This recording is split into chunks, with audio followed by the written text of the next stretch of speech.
Hey, welcome back. In today's video, I'm going to be covering textures and materials. At the end of this video, what we're going to do is continue where we left off in the last one and do something else with this bed. So we're going to change the texture of it. Right now it's just brown and white, but we're going to make it look a little something like this. So let's get on with the fun and exciting world of modifying and messing around with textures. So what is a texture? A texture is really just a picture, PNG, a bitmap, a JPEG. It's really no more complicated than that. Let's look at replacing a texture in the game, a simple texture. The money symbol that's used in the game, coupon, into a different monetary symbol. So I'm going to start by looking in the content search. I'm just going to type in coupon and see what comes up. This one right here, T_coupon money icon, that is the one I believe that we are going to need to target. So I'm just going to, because I want to see what other icons I can mess around with, I'm going to right click on it and go show in folder view. And this will take me to the base folder that's under. For those who have been asking about how do we modify the user interface textures, the vast majority of them is going to be here. It's going to be in game, game light, FPS game, UI remaster, UI textures, and there's a ton. This is the inventory ones. There's a ton of other textures in here you can mess around with, such as the new mutant loot items that were added to the game in patch 1.5. But for now, I want to focus specifically on the T-Money icon. This is what we want to replace with something different. So I'm going to create a new mod. We're going to check this out. And I'm just going to export this by right-clicking on it and selecting export. And we could see this is going to save this texture as a PNG file. So now I have a copy of that local on my computer. So I'm going to go ahead and open it up in my image editing software of choice, which is GIMP. And whenever we are taking an existing texture and we're going to be creating something to replace it, we typically want to keep the same size in pixels, the same general background look and feel. So for example, this is an image that has a transparent background, as you can tell by this checkered pattern that is behind the actual K here. Whatever modifications I do here, I want to make sure that it stays the same size and also has a transparent background. What I'm going to do is I'm actually going to sample this color and just replace this K with the dollar symbol, because that's something I'm used to personally. So I'm going to zoom in and I'm going to create a new layer first off.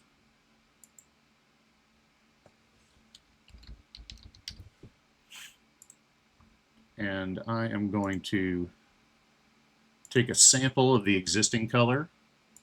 I'm going to hide the existing K, and I'm just going to add in text. Just Shift 4.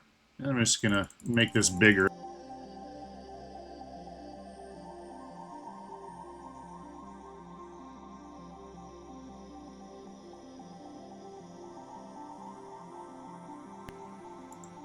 So now I can go ahead and turn the coupon layer back on, highlight and delete it. Merge all these layers down and overwrite the original picture. So now if I go back into the SDK, I can right click and I can re-import with new file and tell it to open up the one I just edited. And now we have a dollar symbol instead of a coupon. So I'm going to click that, save it with Control S. And now I am going to test it in a level. Go into the inventory. And it may seem pretty small, but we have a dollar symbol down here instead of the coupon symbol. So an extra note I wanted to add in here. If you're ever using the re-import with new file and you get an error, it says failed to import, one thing you can check is go to the output log and see if you have an error that's similar to this, where it says failed to read file, and then it provides a file path that you don't have on your local computer. So for example, in my case, I don't have a Z drive, but this error is telling us it was trying to read Z get S2 editor engine saved. So if you see this, there is a way to fix it. And how you would do that is you would create a fake Z drive and then emulate the path to this folder. So how we would do that, there's a simple command we can use. And that command is two parts. So first, we have to create on our C drive a folder path, and then we have to create a fake Z drive that points to someplace on an actual drive. So for me, I'm creating a new folder path on my C drive called MNT and then Z, and I'm pointing that actual folder that exists to a fake Z drive. And then in here, I am creating under that folder path a get S2 editor engine saved, which is exactly what I see here. If I pull up my Explorer, you can see that I don't have a Z drive. If I run this command, now I do have a Z drive. And if I click on that Z drive or try to go into it, it's actually going to take me to the same place as if I went to MNT and Z. So now, if I try to do that again and I say re-import with new file, now it'll re-import it and be happy. And if you don't want to have that Z drive on your computer, showing up as a fake redirect drive, you can get rid of it by just running the command substitute Z and then /D for delete. And then when I do that, now if I go back to my computer, see I no longer have a Z drive. All right, so let's move on to making Dahlon's bed look more like my actual bed in real life. I made the mistake of the last video of showing Blender and skipping past a lot of the basics. What I'm going to do in this one is give you the fastest Blender introduction on YouTube. So this next section is going to be real quick. It's going to be sped up. So feel free to skip if you already know Blender. Hold down the middle mouse button to orbit around whatever object is focused. Hold down Shift and the middle mouse button to pan around. When you have an object selected, press the numpad period to focus on it. The numpad 1, 3, and 7 are going to show you the front, the right view, and the top view respectively. In Blender, when you are modifying an entire object, such as everything that's highlighted right now, you're going to be in object mode. When you want to modify the individual geometry inside of an object, you're going to be in edit mode. And to switch back and forth between those modes, you would press tab. In edit mode, which you'll see right up here, will indicate whether you are in edit or object mode. We can edit either vertices, which are individual points in the world, so an XYZ coordinate. We can edit edges, which is the connection between two vertices, or we can edit faces, which are going to be contained by at least 3 vertices or 3 edges. If we press G, now I can move this face around. If I press escape, it'll undo the editing that I just started. If I wanted to rotate it, while it's selected, I press R, and now I can rotate it. If I wanted to scale it up or down, I can press S, and now I can make that face smaller or bigger. With any of the rotate, scale, or move options, I can constrain the movement to a particular axis. So for example, Z would be up, Y and X would be up and down if we are looking straight down on the Z axis towards whatever we are modifying. So if I press G to move this face, and then I press Z to constrain it to the Z axis, I'll get this blue line. And now when I move it, it's only going to be moving up and down. And as soon as I have a place I want it to go, I can click, and that will commit the change. I'm going to use Control Z to undo that. But we can do the same thing with a vertice. If I go to vertices mode and highlight something, it'll select all the vertices. If I go to edge mode and select, it'll select all the edges. And then if I have enough edges to make a face, it'll also select the faces. Or I can just select faces. What is typically more useful when you're making selections than just highlighting and selecting something is to just select a point or an edge or a face and then hold down Control and then press L. And this will highlight all of the connected vertices that are connected to whatever geometry you originally selected. Now I have the entire bed sheet selected. I could then move this away if I wanted to with G and Z, and I can move it way the heck up here. Now, if I had this selected, I wanted to select everything except for the mattress, I can use Control I to invert the selection. And if I wanted to move that, but I don't want to do that. Something else that's really helpful is if you select a part of the model and you want to start doing some editing, like select just the edge of the model, but I don't want to select anything that's not part of the current selection while highlighting it, you can actually hide temporarily parts of the model, do Control I to invert again, and then I'm going to press H, which will hide everything I have selected. Now I can select part of the selection that remains, and that is not going to select anything that is hidden. To unhide, I would use Alt-H.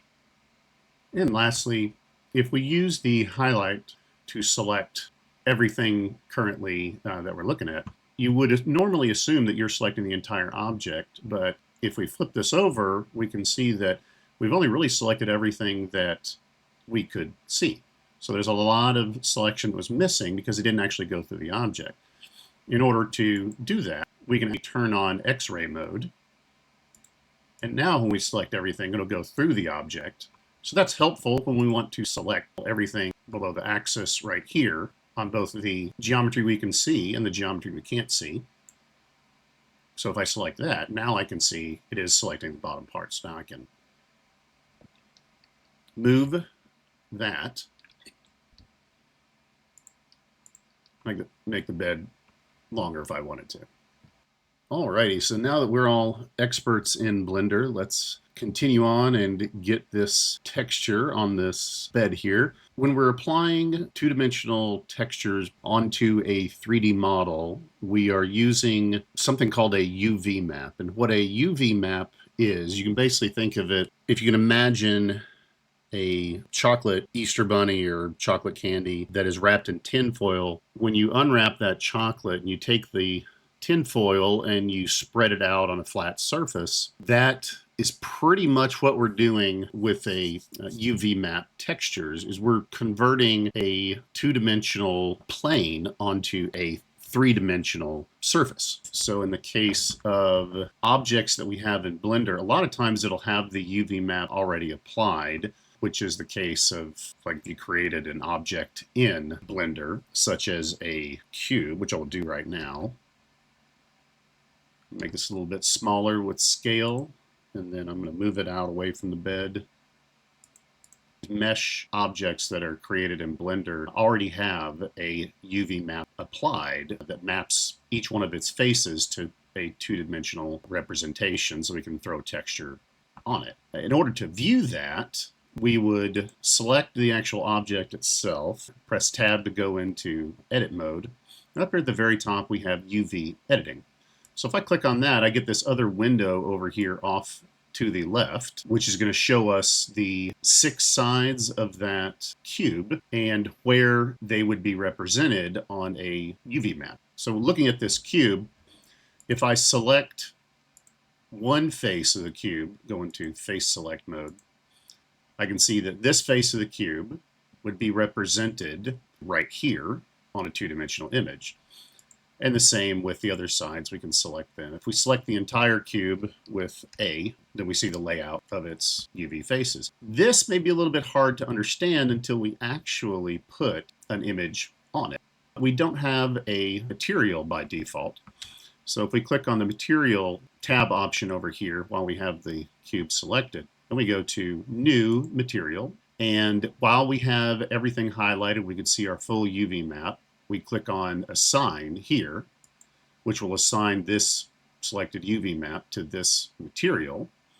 So with that done, one thing I recommend doing, it's probably a little bit easier than trying to apply a user-created texture on this initially. Go into the UV map panel over here, click on New, and I'm going to call this Color Grid, and then Generated Type. Select Color Grid down here and say New Image. So now that we have this new test texture, we can go into Shading, and we can drag off of this base color and then type in image, so image texture, and on the very left I can click on color grid. We see what we just created, and now this color grid is going to be associated with the material that we put on that cube. So if I go back into UV editing, we don't see it yet because we still need to tell it up here in the upper right. Viewport shading, this mode will use our actual texture. So if I click on that, now I can see on the cube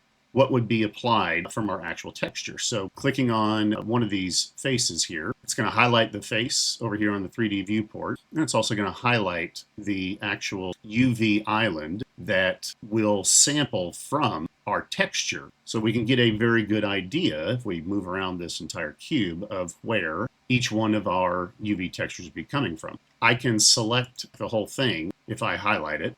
So what we can do when we have this layout is, let's say that I didn't want this part of the image, the F2, F3, E2, and E3.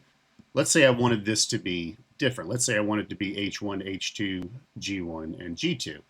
Well, with this face highlighted over here on the UV editor, I can just use or press G to move it, and I can put it up here. So now I have H1, H2, G1, and G2. But if I wanted to rotate that, I can do the same thing. So I can go R for rotate. I can scale it as well, bigger or smaller. I'm just going to undo that. So that's all well and good for models that already have a UV map, but what if we created something that doesn't come with a UV map? So I'm going to go ahead and delete this cube because we're done with it. And I am going to create, I'm just going to create a model from scratch. So give me a second, I'll probably fast forward through this a little bit. So I'm going to go, let's just start with a circle, scale it down, and move it away from the bed.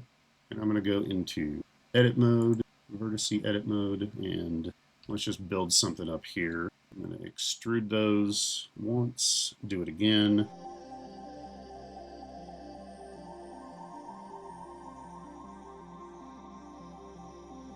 So now I have a table looking thing.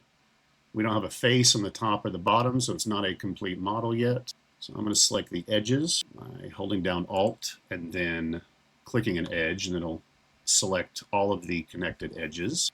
I'm going to type in F to fill in the face here at the top. We'll do the same thing at the bottom. Hold down Alt and select F to fill in the face. And one other thing to point out, when I had made this model from a simple circle, the faces, each one of these faces here, have a particular direction that they are facing. So if the face is actually facing inward, if I were to use this asset and pull it into Unreal, if the faces were actually facing inward, then this would look invisible. So I want to make sure that the faces are facing the correct way. The easiest way to do that is to select everything. And up here in the upper right on this Show Overlays option, there's a drop down. If we click on Face Orientation, we can see, and it's just as I expected, that all of my faces here, at least all of them, all of my faces are facing inward. So this model would look partially invisible because you would see these other faces below instead of the ones on the top. So we can see this bed back here. See how it's all blue? And that's because all the faces are facing towards us, so we would see any texture applied to it. So the way to fix this is just to highlight everything. I'm just going to press A again to select all. And I am going to press, I believe it's Shift N for recalculate normals. And what that'll do is for everything we have selected, the faces, it will have them face outside of any enclosed 3D model. The whole thing was red, so that was easy to see, but sometimes you'll see a face that one of them is red for whatever, especially when you create models by hand, edge by edge, face by face, or vertex by vertex. It's very easy to create a face that's facing the wrong way. So again, you would just go into face select mode when you have the overlay face orientation on, because normally it's very hard to tell, not impossible to tell, that that face is not facing the right direction. So with the overlay face orientation overlay on, select any faces that are red and just do Shift N, which is the shortcut for recalculate normals, and that will fix that issue. I'm going to go ahead and turn the overlay off because I don't need that anymore. This model does not have a UV map. When we highlight it, we can see there's nothing over here. There's just our regular grid image. So in order to create a UV map for this model, we have to highlight everything we want to create a UV map for, and then press U for UV mapping, and then unwrap. Now there's a lot of options in here as far as like algorithms to create the UV map islands. The only two I have ever really needed to use, the two I find work the best, are minimum stretch and smart UV project. And to be perfectly honest, I usually start with Smart UV Project, and if it doesn't look good, I'll try minimum stretch. So I'm going to click Smart UV Project. I don't ever really feel the need to change these, but you can mess around with the settings. The default ones have always been kind to me. But if we click on Unwrap, now we see over here in the left in our UV map, we now have our UV islands. At this point, we can select the entire model over here and create a new material, and then assign, making sure we have it all. We have all of the faces selected. We can assign the UV map to this material, and then go to shading and do the same thing we did before. We're going to associate the base color with an image texture. We're going to tell it to use the color grid. And now back in UV editing, we can preview how a material would look like applied to this model.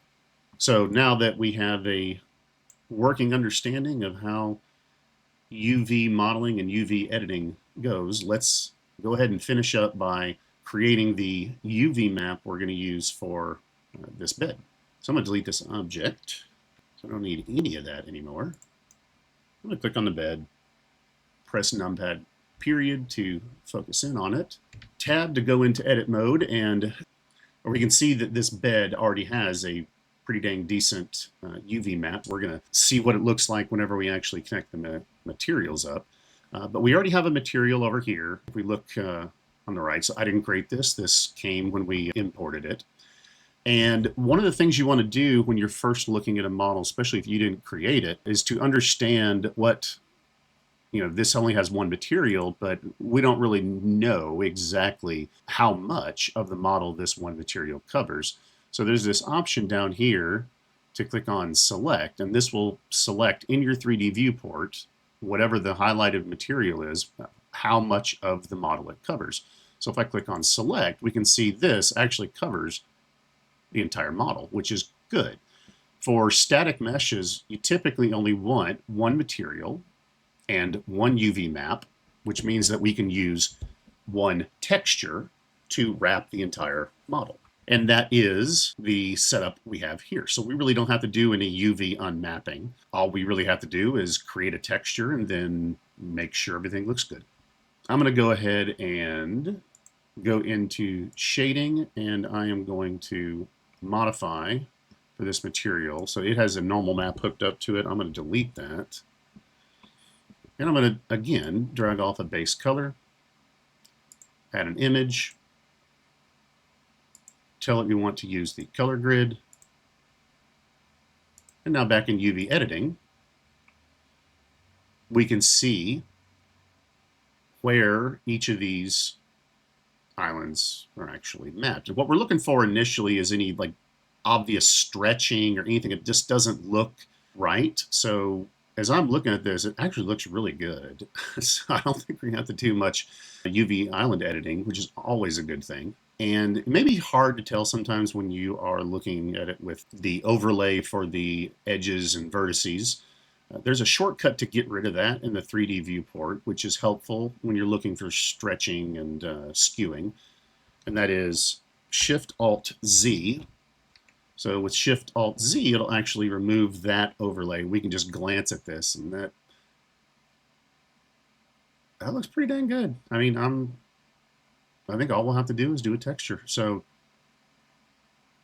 yeah, kudos GSC. It looks like a pretty dang good model. So yeah, let's go ahead and get an idea of what type of UV map we want to make by looking at the areas and where they are represented in this grid over here. I'm going to go ahead and turn because it doesn't look like we have any major skewing. Now we're going to focus in on the left over here. One of the nice things, by the way, of these UV map islands when you have the sync turned on is the way that selecting linked geometry works. So for example, I can tell just by glancing that these are the two pillows. There's a front and a back of them. On the 3D viewport, if I select one of these pillows and then do Control L, it's going to select the front and the back because that's how it is connected up here. But in the UV map, if I select one of those and do Control L, it's actually going to only select the UV map linked islands. So I can actually very easily differentiate between the front of this first pillow and the back.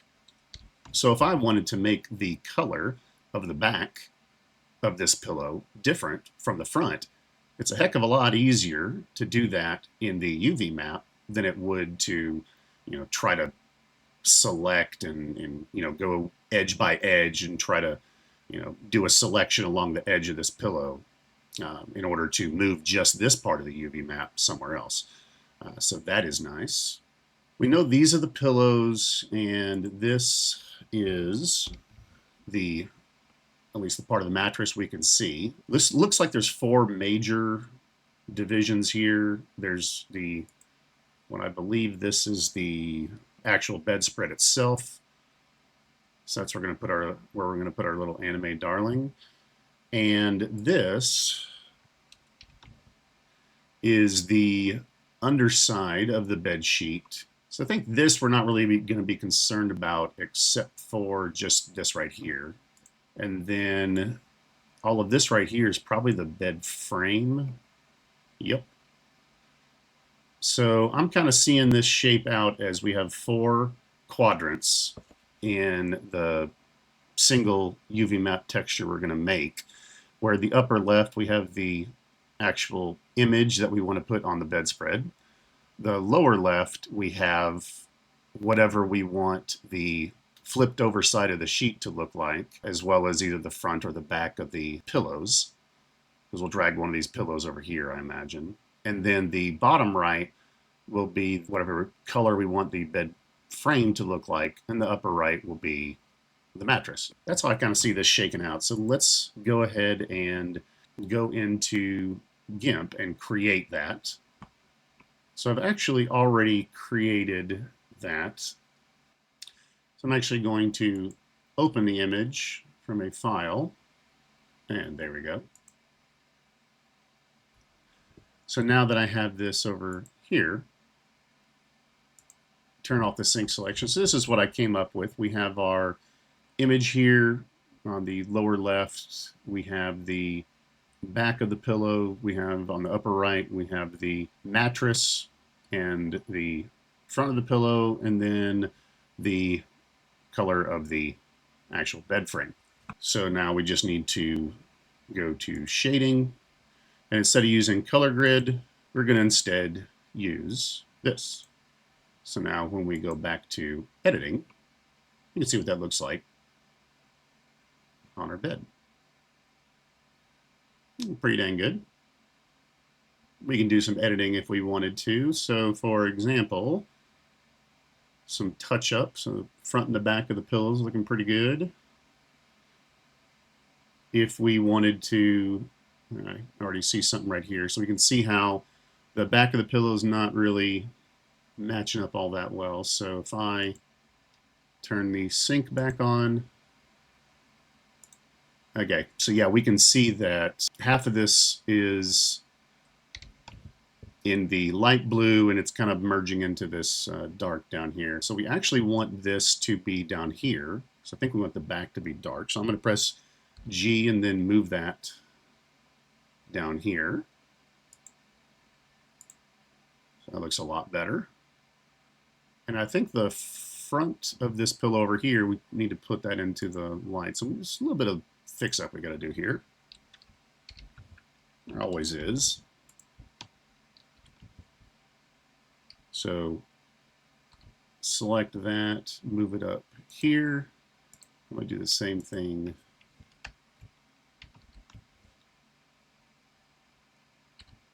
with that other one. Just make these separated out so it's easy to modify it if I needed to go back and do that again. That's looking better. And the frame looks pretty decent. I'm wondering where some of these, like what is all this? Control L. It looks like that is, oh, well, we're not seeing that, so I don't really care about it. What about this stuff? That's part of the bed frame. So yeah, let's move that. I think all of this right here is part of the bed frame. So let's go ahead and select all that and move it over into the bed frame quadrant. Looks better. And I'm gonna, so these sheets, where are those? Right here. I actually kind of want these sheets to be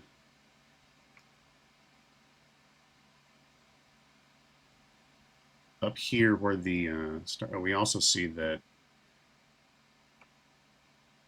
yeah, there's a little line down here because we don't have this completely in the right spot. So Control L. Yep.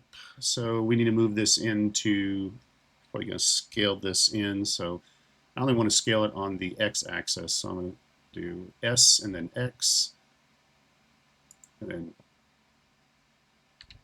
move it over a little bit. Looks good. Now, I think at this point I'm going to stop tweaking it and just export it. I may do some tweaks later to it, but I think this is good because I don't want to go into OCD mode while I'm still recording and waste all of you guys' time. So whenever we are done and we are satisfied with the UV mapping of our texture, I am going to save. I'm going to save it as something different.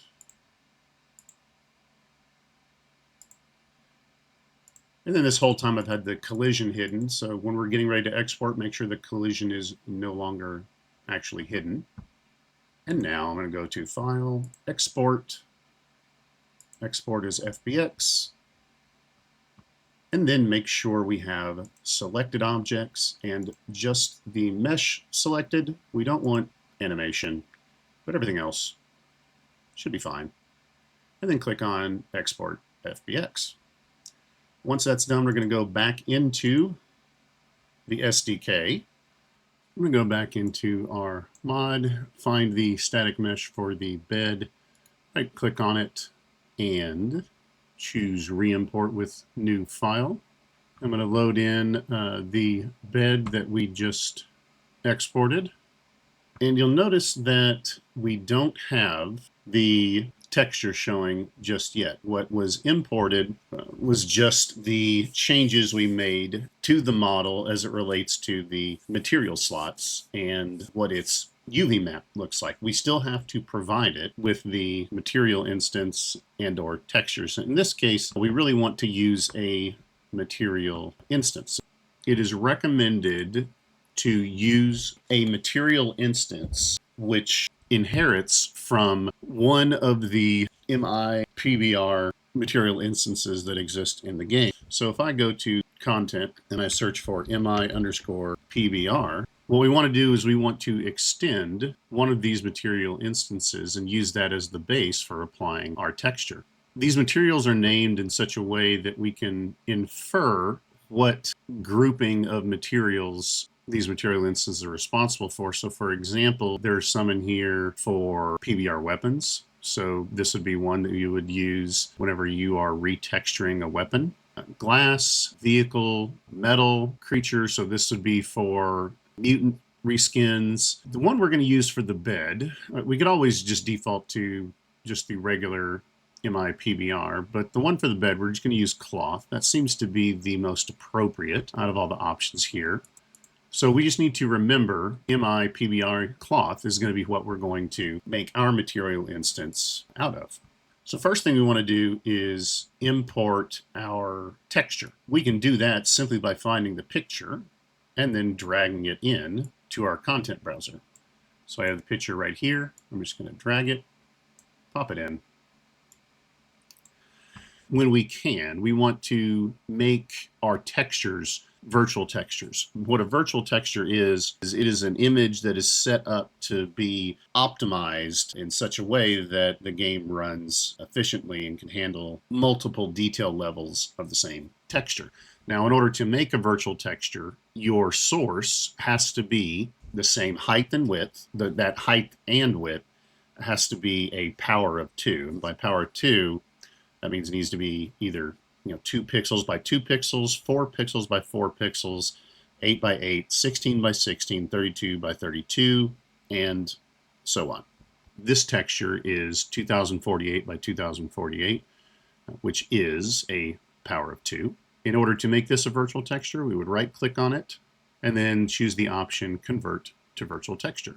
And when we get this screen where we have texture size threshold, we want to choose the highest that we can. So 2048 would be the highest applicable option here. Click on Apply Filter just to ensure that it still shows up.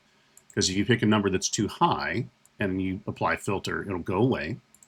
So I'm going to go back to 2048, click Apply Filter, and OK. And if successful, you'll see a VT in the bottom right-hand corner of your image. So now I want to right-click and create a material instance. I'm going to name this the same name as my texture, except I'm going to preface it with MI instead of T. And I'm going to open it up. I'm going to make some changes. So first we're going to select a physical material. And I believe there is a cloth physical material in the game. Physical materials are usually prefaced by PM underscore. So I'm going to look for PM underscore cloth.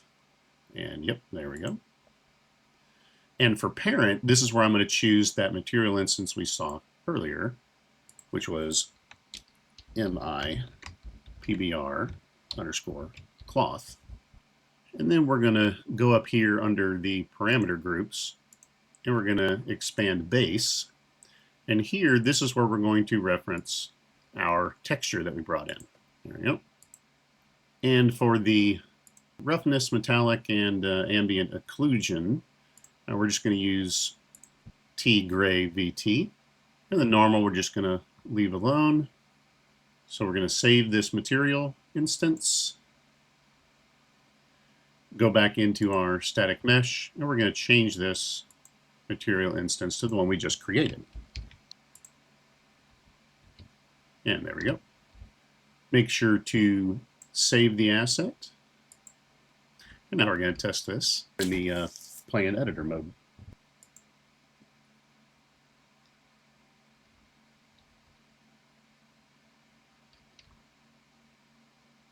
Looking good. So we want to make sure that everything is saved, and now we can package and upload. So to upload, because I already have a mod uploaded, so I'm going to go to mod.io and I'm going to edit my mod. I'm going to select Dawn's twin bed and do some modification here to describe what has changed. There we go. Now I am going to edit files. I'm going to say new mod file. I'm going to choose the path to save mods, staged, and then Dawn's twin bed. Select it. So version is going to be 2, changelog, change bed texture, set as active release so that it will update immediately, and then I'm going to submit. So what I'm also going to do is I'm going to upload to Steam, because I haven't done that yet. And since I already packaged this, I don't need to package it again, so I can unselect this checkbox. I'm going to upload.